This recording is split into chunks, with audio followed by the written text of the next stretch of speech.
It's Friday, November the 22nd, 2024. Welcome to the Daily Article Podcast. I'm Chris Elkins with the Denison Forum, narrating today's daily article written by Dr. Ryan Denison.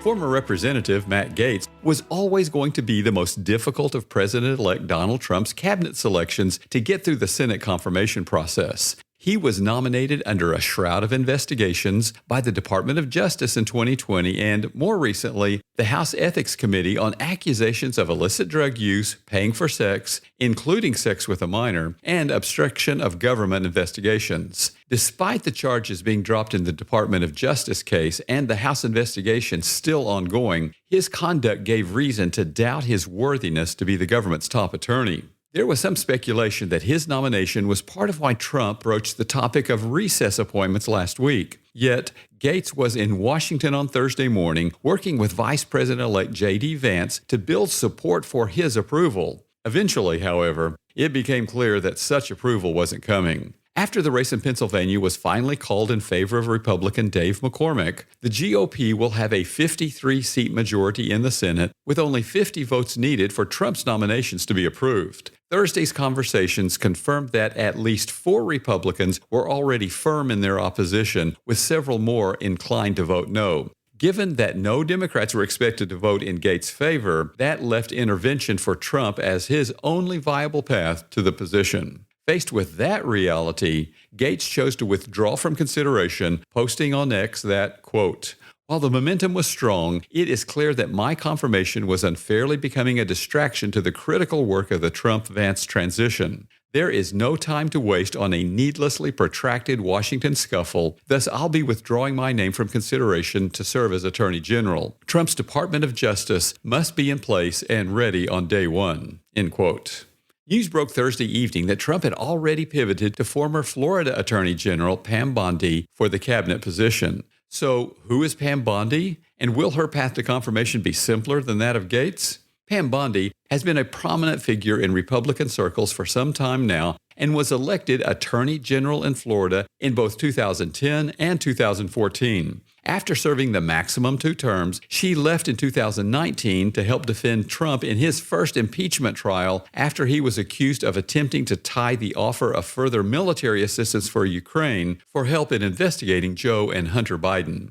Bondi then continued her role as part of Trump's legal team during the 2020 election before leaving to become the chair of the Center for Litigation at the America First Policy Institute, staffed with several former Trump administration officials. She resumed her role working more closely with Trump in the build-up to the 2024 election and spoke at one of his final rallies earlier this month. The president-elect said of Bondi, quote, "For too long, the partisan Department of Justice has been weaponized against me and other Republicans. Not anymore. Pam will refocus the Department of Justice to its intended purpose of fighting crime and making America safe again.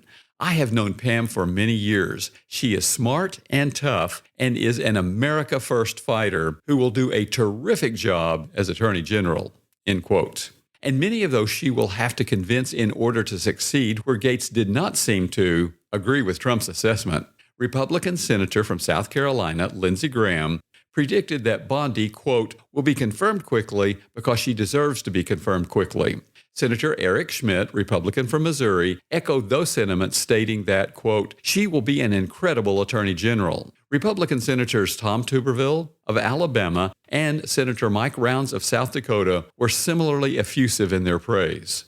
And while, as of this writing, the senators who led the charge against Gaetz' approval have yet to comment, the prevailing opinion seems to be that Bondi will be confirmed. Should that happen, she will be yet another of Trump's former and current allies to be given a prominent role in his cabinet.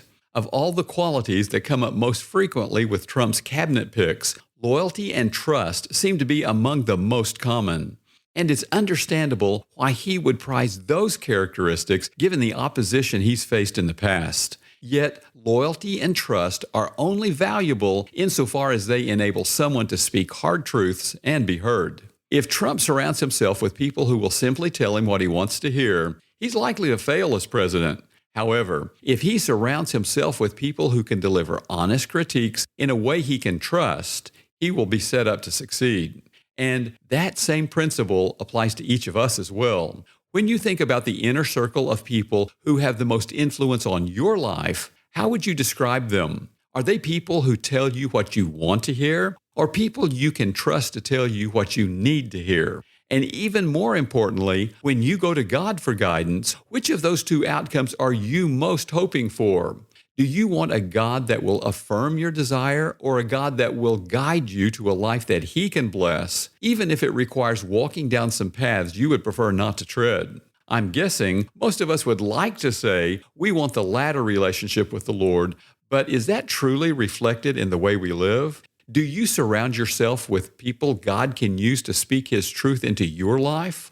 And do you pray looking for a particular answer, or are you open to whatever the Lord wants to say? Be honest in how you answer those questions, as there are few people more damaging to lie to than yourself. So take some time today to ask the Holy Spirit to reveal which is true for you, even and especially if you may not want to hear His answer. Then make whatever changes are necessary to build a relationship with Him and with others based on productive trust rather than empty loyalty. Let's start today. Listeners like you support Denison Forum's mission to deliver news discerned differently. As a ministry nonprofit, we are fully donor supported. To partner with us, please donate today using the donate link in our show notes.